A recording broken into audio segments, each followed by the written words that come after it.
Полинезийцы гладят друг друга по спине при встрече, обнюхиваются и трутся носами.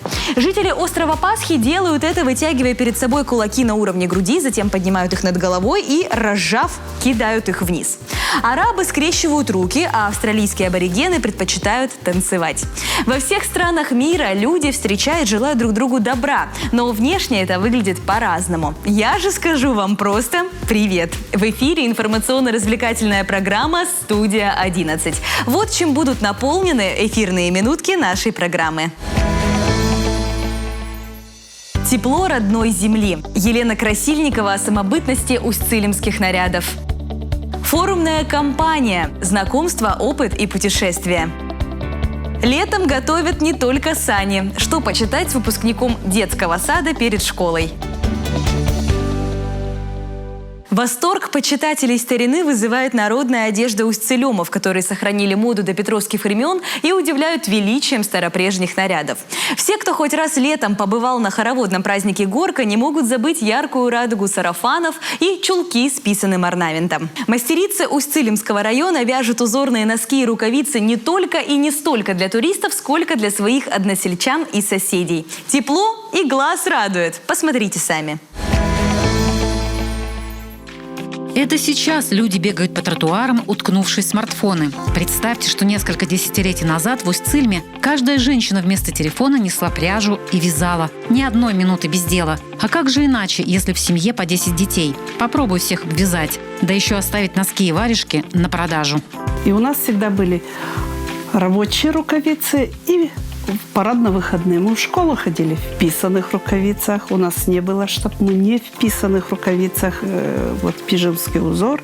Жительница пижемского села Замежное Елена Мяндина вяжет, как она говорит, для души. И, конечно, зимой, когда больше свободного времени. Сохраняет традиционные узоры с обилием элементов в оттенках красного, зеленого, желтого, белого и черного цветов. Красный и желтый ассоциировались с солнцем, теплом, зеленый с растениями, черный с землей, белый с чистотой. Раньше в каждой семье было много овец. Шерсть хозяйки красили сами. Сегодня пряжу покупают. Заказов очень много у меня. Не успеваю. Обижаются. Им вяжешь, мне не вяжешь. Такое у нас еще бывает. Да. И сами люди я приглашаю, они выбирают пряжу, какая у меня пряжа есть, какой цвет им нравится. Вот. Елена Сидоровна училась писаным орнаментом у местных мастериц. Сегодня уже у нее просят совета. Издавна чулки были украшением мужского и женского костюмов. На севере их носили круглый год. Носочки. Вот эти носочки носила дочка Василиса.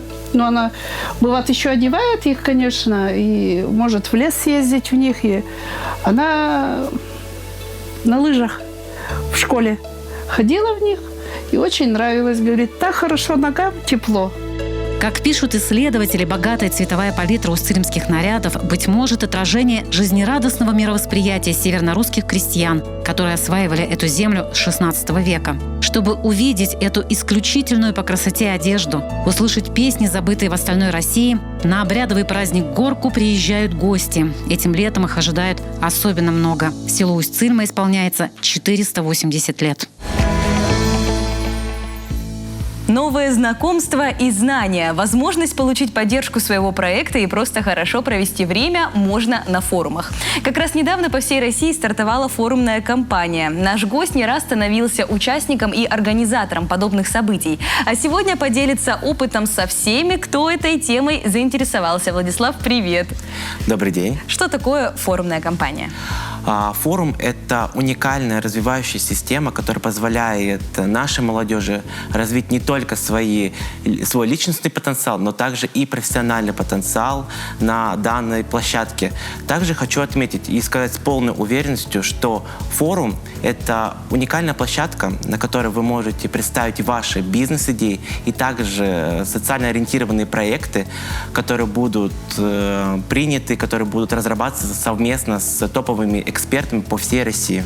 Вы сказали, что это площадка для молодежи. Значит, все-таки какие-то возрастные ограничения действуют? Ну, такое на самом деле есть, потому что могу с полной уверенностью вам сказать то, что наша молодежь Республики Коми ждут на форумы, но только с одним условием. Если вам есть от 18 до 35 лет, и вы, конечно же, проживаете на территории Республики Коми. Очень заманчиво. Какие это форумы, например? На самом деле у нас всего будет 19 форумов. Это как и всероссийские, так и окружные форумы. Форумы разнонаправленные. Есть творческие, есть патриотические, есть экологические. Вот сейчас на данный момент самый такой яркий форум – это Таврида. Форум для творческих людей, для деятелей культуры, который стартует у нас как раз 12 июня по сентябрь 2022 года. Там как раз мы ждем людей, которые это наши певцы, это актеры, это танцоры. То есть все, кто связан с культурой, мы всех ждем на данный форум. Хочу также отметить, что почему именно этот форум такой уникальный, потому что на нем есть еще разные проекты реализуются, такие как есть кастинг-платформа. Ребята, которые хотят продвинуться дальше в своей профессиональной деятельности, их могут оценить топовые эксперты и в дальнейшем предложить даже работу на определенных там площадках Тавриды. Насколько я знаю, все расходы, именно там дорога, проживание, еда, это все оплачивается. То есть человек условно не тратит ничего. Да, это тоже могу сказать. То, что сейчас, если вы проходите на форум, то дорога для вас будет бесплатна, и проживание и питание тоже будет бесплатно на данном форуме. Еще более заманчиво, как часто вообще молодежь нашей республики ездит на форумы? Ну, слушайте, у нас наша молодежь ездит точно раз в год ездит на форум, и по статистике мы, например, отправляем, если по нашей республике это более 100 человек, по Российской Федерации форумную кампанию за 5 лет посетило уже более 20 миллионов молодых людей. Цифры на самом деле впечатляют, но еще бы, где можно столько знаний найти, как не на форумах. Где можно посмотреть список форумов и как подать заявку на участие в них? Агентство по делам молодежи сделало намного все компактнее и удобнее. Она создала такой сайт. Вводите в поисковике events myrosmol.ru, то есть если по-русскому это события Росмолодежи. Находите форумы, там получается всего будет 19 форумов, это всероссийские и окружные форумы, и выбирайте, какое вам направление больше интересует. Также вот хочу сказать то, что если вы выбрали, например, окружной форум, это не значит, что на этот форум могут попасть только, там, не знаю, молодежь с того окружного форума, который вот там написано. Туда могут попасть абсолютно все. Но там есть площадки, которые именно для данного округа будут. А так на все форумы вы можете податься. Так что, дорогие друзья, подавайтесь на форумы, потому что это очень хорошая возможность не только как бесплатные поездки, также это новые знакомства, и также это возможность выиграть гранты на реализацию ваших идей, так как на форумной кампании будут реализовываться всероссийский грантовый конкурс, где можно выиграть до 1,5 миллиона рублей. Владислав, вы, наверное, сейчас вдохновили наших телезрителей. Спасибо большое, что вы к нам пришли. Надеемся, что людей, которые подадут заявки на участие в форумах, будет намного больше. Благодарю вас. Спасибо. Водное перемирие. Так Редьярд Киплинг в своем труде «Книга джунглей» обозначил время водопоя, когда ни один хищник не мог напасть на свою потенциальную добычу. Увы, это сказка. В реальной жизни зверям не знакомы такие понятия. Наглядное подтверждение в следующем видео.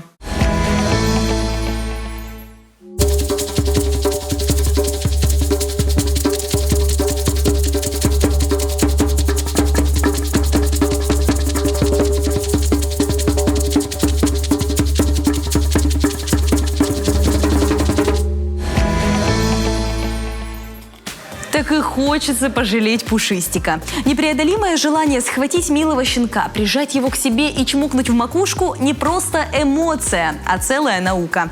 Некоторые специалисты даже считают, что очаровательность дает организму преимущество для выживания. Вот именно поэтому взрослые люди зачастую в таком восторге от детей и зверушек. Их хочется сразу защитить и оберечь от всех невзгод.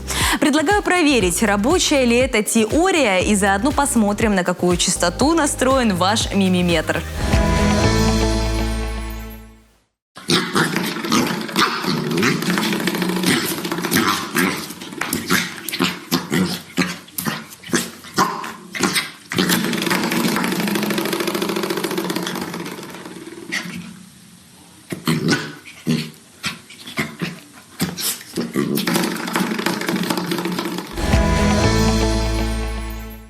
Родители выпускников детского сада хватаются за голову. Весна подходит к концу, 1 сентября все ближе.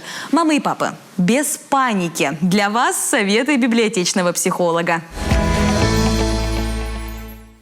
Сегодня я расскажу вам еще об одном частом запросе от родителей.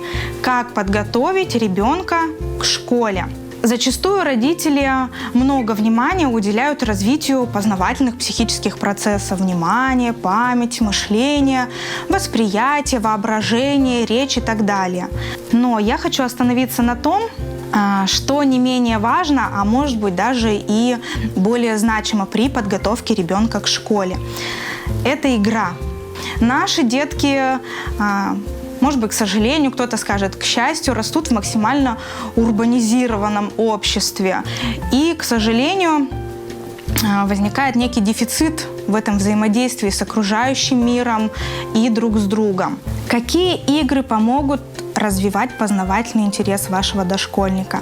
С помощью какой игры вы можете развить его волевые способности, его усидчивость? Обо всем этом и не только вы узнаете, прочитав книги замечательных японских авторов. Итак, собственное мнение ребенка. Когда оно начинает формироваться, почему оно важно и важно ли вообще? Давайте попробуем разобраться в ситуации. Группа 3-летних детей детского сада. Как только несколько человек собираются вместе, чтобы поиграть в песочнице или что-то построить из кубиков, возникают драки за игрушки и бесконечные жалобы друг на друга. Договариваться они еще не умеют, поэтому один начинает бить и пинать ногами другого, и все это заканчивается плачем. Вот такая у нас обстановка. Думаю, что конфликты тоже важны. На что воспитатель должен обратить внимание, что делать и как реагировать в подобной ситуации. Как вы думаете? В книге дан очень развернутый, хороший совет поведения, где воспитателю рекомендуется помнить, что дети 5-6 лет уже способны объяснить причину своих эмоций, то есть выразить мысль. Поэтому очень важно, чтобы воспитатель, обращаясь к каждому из участников конфликта этой возрастной группы, старался вербализовать их мысли. Вот такие замечательные советы будут полезны не только воспитателям, но и родителям. Мы подошли к середине нашего эфира. Впереди немало интересного. Не переключайтесь, ведь нам еще есть о чем рассказать.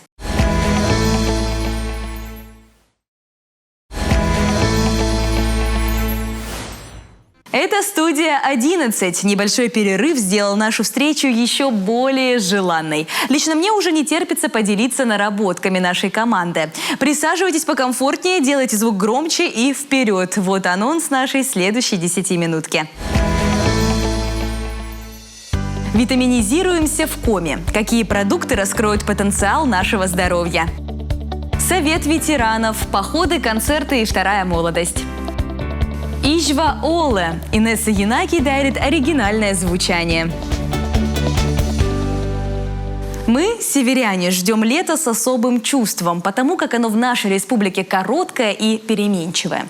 Многие стремятся к морю, а между тем восстановить свой иммунный и витаминный статус можно и за 3 месяца даже в нашем регионе. Правда, здесь нужны специальные знания. Ими с нашей коллегой Викторией Палкиной поделились ученые.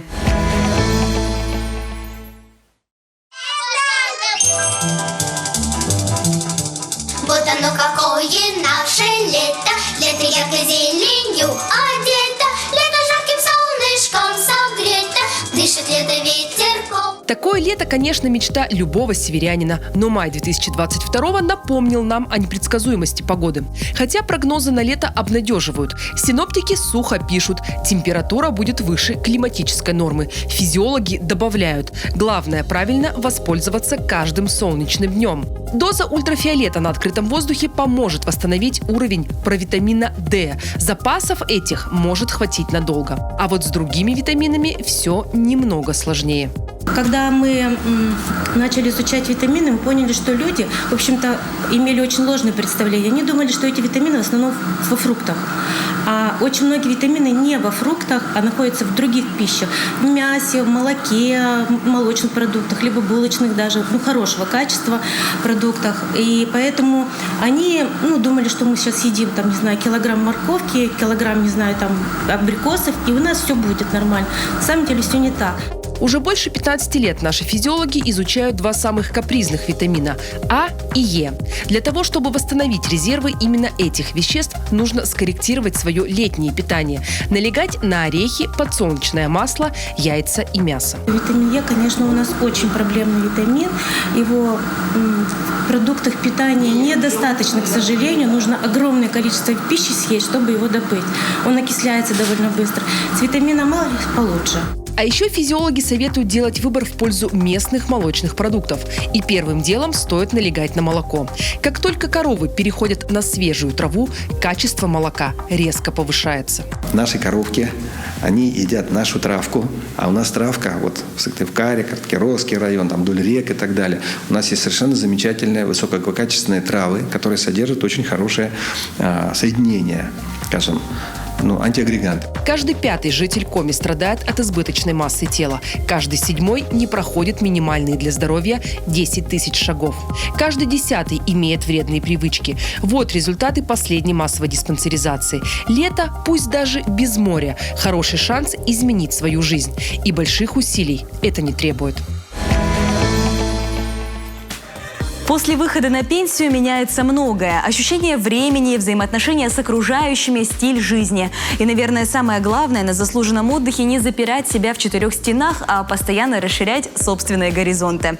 В Совете ветеранов нашей республики жизнь кипит. Концерты, походы, праздники. Накануне гостем нашей студии стала Людмила Жукова, председатель объединения. О чем она рассказала, узнаем прямо сейчас. Людмила, расскажите, пожалуйста, какую же материальную помощь оказывает Совет ветеранов пенсионерам в республике? Вы знаете, в первую очередь я бы хотела сказать, что очень много выделялось за эти 3 последние года на ремонт жилья ветеранам Великой Отечественной войны, а в этом году еще и детям войны. Это в пределах 200 миллионов рублей.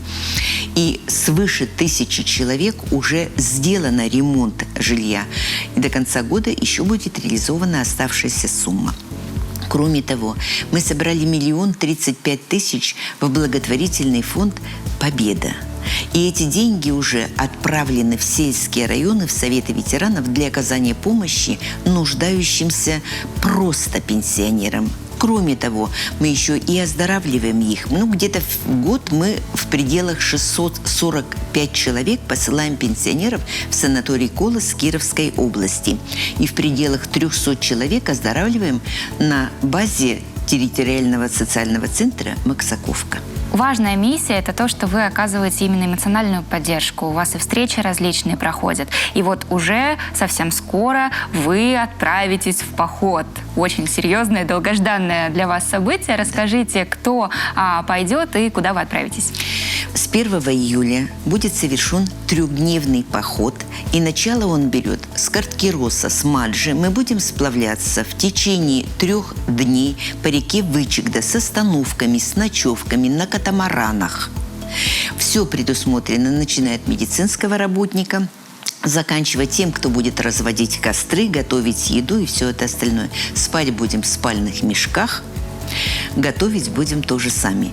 Преемственность поколений мы поставили цель еще. Берем ребятишек, юноармейцев и волонтеров Победы, для того, чтобы можно было еще и пообщаться. И цель, мы которую преследуем, это, во-первых, столетие республики, изучение Карткировского района, встречи в населенных пунктах, где мы будем. Но самое главное, это общение. Это ж такой задор будет у наших. Будет баян, будут песни, будут посиделки у костра.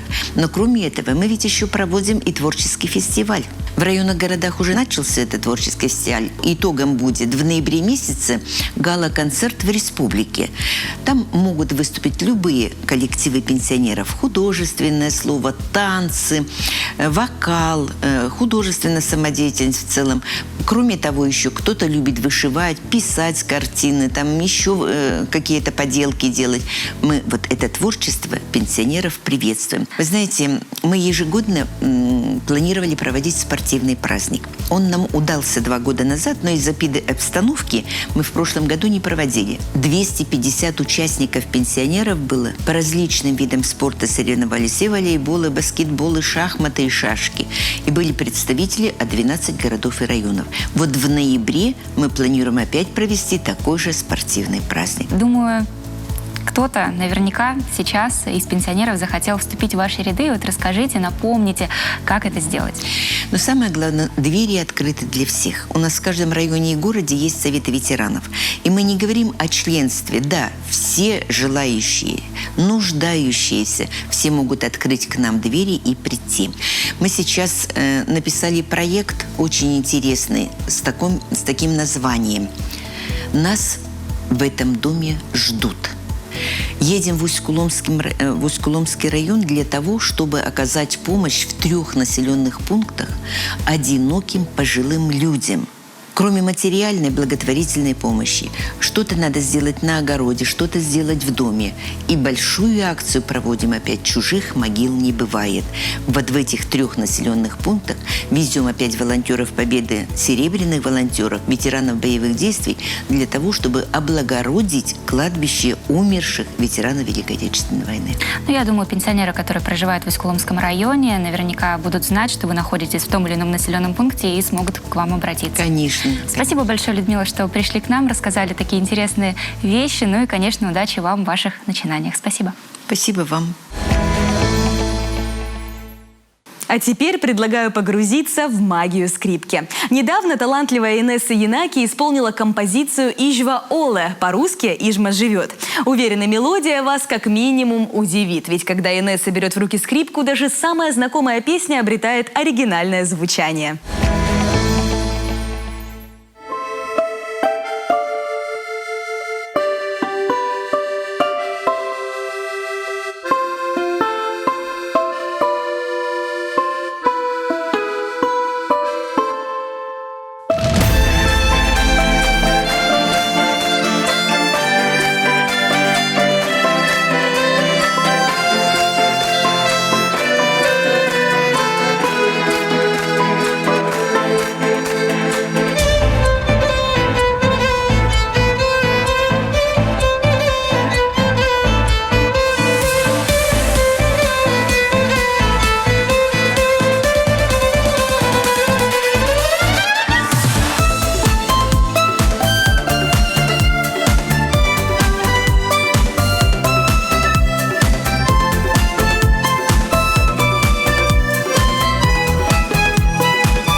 Под мелодию скрипки мы закончим наш выпуск. Пусть ваш день пройдет музыкально, ярко и насыщенно. В эфире была программа «Студия 11». Не прощаюсь, а говорю до новых встреч в эфире. Всего хорошего.